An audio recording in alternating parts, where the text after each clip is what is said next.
નમસ્કાર દર્શક મિત્રો, રિયલ સમાચારમાં આપનું હાર્દિક સ્વાગત છે. જોઈએ આજના સમાચાર.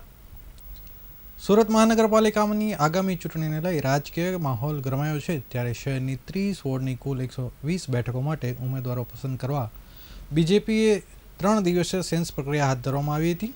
ભાજપના મુખ્ય કાર્યાલય ખાતે યોજાયેલી આ પ્રક્રિયા અંતે ચોંકાવનારા આંકડા સામે આવ્યા છે. સુરત મનપાની 120 બેઠકો માટે કુલ 2078 કાર્યકર્તાઓ પોતાની દાવેદારી નોંધાવી છે, જે દર્શાવે કે સત્તાધારી પક્ષમાં ટિકિટ મેળવવા માટે ભારે ખેંચતાણ થવાની શક્યતા છે. પ્રદેશ નેતૃત્વની દેખરેખ હેઠળ ચાલેલી આ પ્રક્રિયા હવે ટિકિટ કોને મળશે તેનું ગણિત મંડાયું છે. ભાજપ માટે સૌથી સિક્યોર ગણાતી બેઠકો પર કાર્યકર્તાઓ ભારે ઘસારો જોવા મળ્યો છે. ખાસ કરીને પશ્ચિમ વિસ્તારમાં આવતા વોર્ડ નંબર 10 એટલે કે અડાજણપાલ, ઈચ્છાપુર સૌથી વધુ 142 દાવેદારોએ પોતાની દાવેદારી રજૂ કરી છે. વિસ્તારમાં ભાજપનો ગઢ ગણાય છે, જેના કારણે ટિકિટ મેળવવા માટે હોડ જામી છે. ઉપરાંત અલથાણ, બમરોલીમાં 100 દાવેદારોએ દાવેદારી નોંધાવી છે. સેન્સ પ્રક્રિયાના 3 દિવસ દરમિયાન ભાજપ કાર્યાલય કાર્યકર્તાઓથી ઉભરાયું હતું. પ્રથમ દિવસે 12 વોર્ડ માટે આશરે 800 જેટલા કાર્યકર્તાઓએ નિરીક્ષકો સમક્ષ પોતાની વાત મૂકી હતી. બીજા દિવસે 12 વોર્ડ માટે 778 દાવેદારોએ મેદાનમાં આવ્યા હતા, જ્યારે છેલ્લા દિવસે બાકી રહેલા 6 વોર્ડ માટે 500 જેટલા કાર્યકર્તાઓએ દાવેદારી નોંધાવી છે. આમ કુલ 2078 લોકોએ સુરતમાં વિકાસમાં કોર્પોરેશન તરીકે ભાગીદાર બનાવવાની ઈચ્છા વ્યક્ત કરી છે.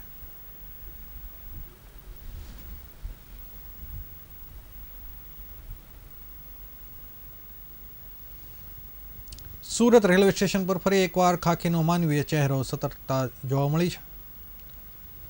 પ્લેટફોર્મ પર ફરજ બજાવતા જીઆરપીના 2 જવાનો એક મહિલા મુસાફરને જીવ બચાવી લેતા સ્ટેશન પર હાજર સૌ કોઈને તેમને સલામી આપી હતી. જ્યારે બીજી એક ઘટનામાં સુરત રેલવે સ્ટેશન પર મોતના મુખમાં ગયેલા એક મુસાફરને નવજીવન મળ્યું છે. ચાલુ ટ્રેનને ચડવા જતા મુસાફર ટ્રેન નીચે પટકાતા અડધી મિનિટ સુધી ટ્રેન તેની ઉપરથી ચાલતી રહી હતી. આ હૃદયદ્રાવક દ્રશ્યો સ્ટેશન પર લાગેલા સીસીટીવી કેમેરામાં કેદ થઈ ગયા છે. ઘટનાની વિગત મુજબ પ્લેટફોર્મ પરથી train number 12483 Amritsar weekly express ધીમી ગતિએ રવાના થઈ રહી હતી. આ સમયે એક મહિલા મુસાફરે ઉતાવળમાં ચાલુ ટ્રેનના કોચમાં ચડવા માટે પ્રયાસ કર્યો હતો. જો કે ગતિને કારણે મહિલાએ સંતુલન ગુમાવ્યું હતું અને તેનો પગ લપસ્યો હતો. જોતામાં મહિલા ટ્રેન સાથે પ્લેટફોર્મ પર ધસડવા લાગી હતી. એટલું જ નહીં, પ્લેટફોર્મ અને ટ્રેન વચ્ચેના ગેપમાં ફસાઈ જાય તો જીવલેણ સાબિત થઈ શકે તેમ હતું. પ્લેટફોર્મ પર સુરક્ષામાં તૈનાત GRP head constable Nitin Vasava અને અનિલભાઈની નજર આ મહિલા પર પડી હતી. પરિસ્થિતિને ગંભીરતા પારખીને બંને જવાનોએ 1 સેકન્ડનો પણ વિલંબ કર્યા વિના મહિલા તરફ દોટ મૂકી હતી અને મહિલાને ટ્રેનથી નીચે ફોંગોળાય તે પહેલાં જ બંને જવાનોએ તેને મજબૂતીથી પકડી પ્લેટફોર્મ પર સુરક્ષિત રીતે ખેંચી હતી. બીજી એક ઘટનામાં ટ્રેનમાં ચડવા જતા મુસાફર લપસ્યો હતો અને ટ્રેન નીચે આવી ગયો હતો. જોતજોતામાં ટ્રેનની નીચે અને પ્લેટફોર્મની વચ્ચે આ મુસાફર ફસાઈ ગયો હતો અને નીચે પડી ગયો હતો. તેમ છતાં ટ્રેન ચાલતી રહી હતી. અડધો મિનિટ સુધી ટ્રેન ચાલ્યા બાદ લોકો પાયલટે તેને અટકાવી હતી અને મુસાફર સુરક્ષિત રીતે બહાર કાઢ્યો હતો. એ train number 9628 Ajmer special express train number 1 નંબરથી રવાના થઈ રહી હતી. મુસાફરે દોડીને ટ્રેન પકડવાનો પ્રયાસ કર્યો હતો. સંતુલન ગુમાવવાના કારણે મુસાફર પ્લેટફોર્મ અને ટ્રેન વચ્ચે ખાબક્યો હતો. ટ્રેનની નીચેથી બહાર કાઢવામાં આવ્યા બાદ યુવક અતિશય ગભરાઈ ગયો હતો. પોલીસ ઇન્સ્પેક્ટર જેવી મીઠાપરા અને તેમની ટીમે યુવકને સાંત્વના આપી હતી અને તેને શાંત કર્યો હતો. પ્રાથમિક તપાસ બાદ મુસાફર સુરક્ષિત હોવાનું જણાતા તેને તે જ ટ્રેનમાં બેસાડી આગળ રવાના કરવામાં આવ્યો હતો.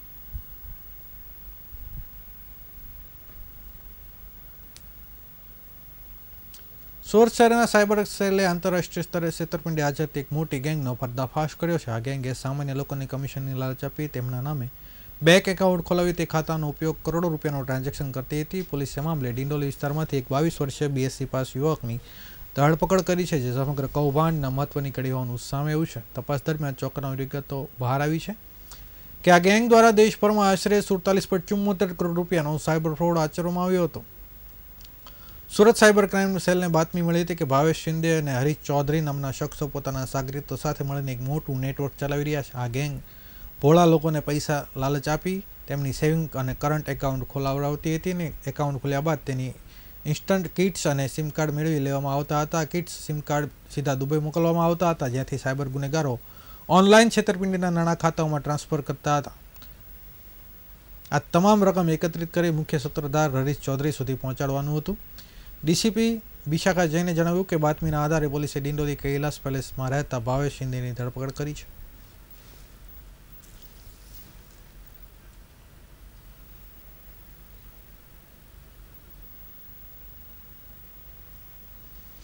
સુરત શહેરમાં ખાદ્ય પદાર્થની ગુણવત્તા અને પારદર્શિકતા વધારવા માટે મહત્વપૂર્ણ પગલું લેવામાં આવ્યું છે. પ્રફુલ્લ પાનસેરિયાના સૂચન બાદ શહેરના રેસ્ટોરન્ટમાં હવે શુદ્ધ પનીર અને એનાલોગ પનીર અંગે સ્પષ્ટ માહિતી આપતા બેનર લગાવવાની શરૂઆત થઈ છે.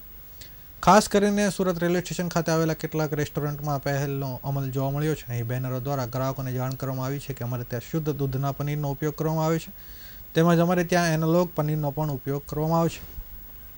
રેસ્ટોરન્ટ સંચાલકોના જણાવ્યા મુજબ હવે બંને પ્રકારના પનીરથી બનાવેલી વાનગીઓ ઉપલબ્ધ રહેશે અને ગ્રાહકો પોતાની પસંદગી મુજબ પનીર પસંદ કરવાની છૂટ આપવામાં આવશે.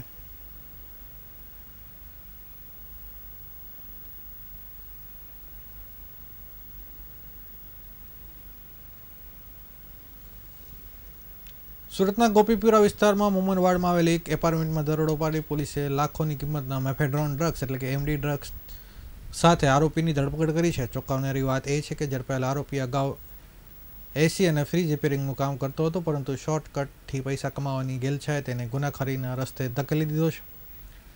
સુરત ક્રાઇમ બ્રાન્ચની ટીમને ચોક્કસ બાતમી મળી હતી કે ગોપીપુરા મોમનવાડ સ્થિત જલારામ એપાર્ટમેન્ટના બીજા માળે ફ્લેટ નંબર 201માં રહેતા મોહમ્મદ જુબેર ગુલામ રસુલ શાહ નામનો શખ્સ પ્રતિબંધિત નશીલા પદાર્થનો જથ્થો રાખી રહ્યો છે.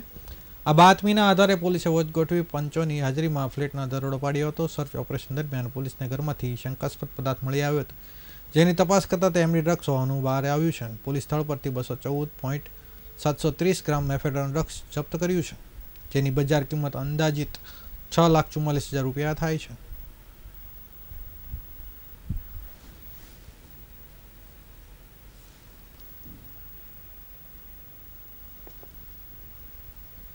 સુરતના કતારગામ વિસ્તારમાં એક અદ્ભુત નજારો જોવા મળ્યો છે, જ્યાં સુરત શહેર ઝોન 3 પોલીસ પરિવાર દ્વારા થેલેસેમિયા પીડિત બાળકોની વહારે આવવા માટે એક ભવ્ય રક્તદાન કેમ્પનું આયોજન કરવામાં આવ્યું.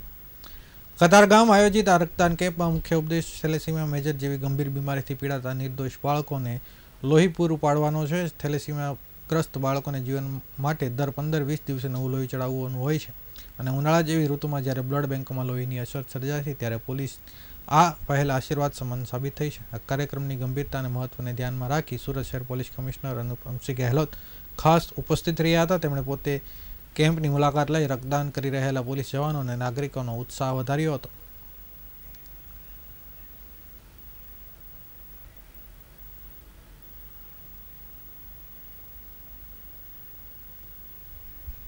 પુણાગામ વિસ્તારમાં આવેલ જયનગર સોસાયટીમાં થોડા દિવસો પહેલા આંતરરાષ્ટ્રીય રોડ બનાવવા માટે ખોદકામ કરવામાં આવ્યું હતું. ખોદકામ બાદ કોઈ અજાણ્યા કારણસર કામ અચાનક બંધ થઈ જતાં સ્થાનિક રહેવાસીઓ મુશ્કેલીમાં મુકાઈ ગયા છે.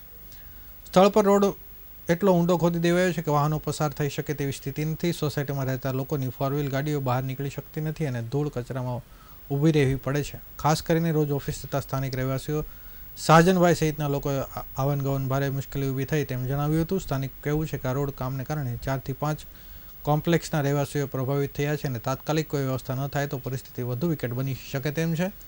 રહેવાસીઓએ તંત્ર પાસે માંગણી કરી છે કે તાત્કાલિક રોડનું કામ ફરી શરૂ કરી પૂર્ણ કરવામાં આવે અથવા સમયસર માટે થોડા સમય માટે માટી નાખી વાહન વ્યવહાર ચાલુ કરે તેવી વ્યવસ્થા કરવામાં આવે.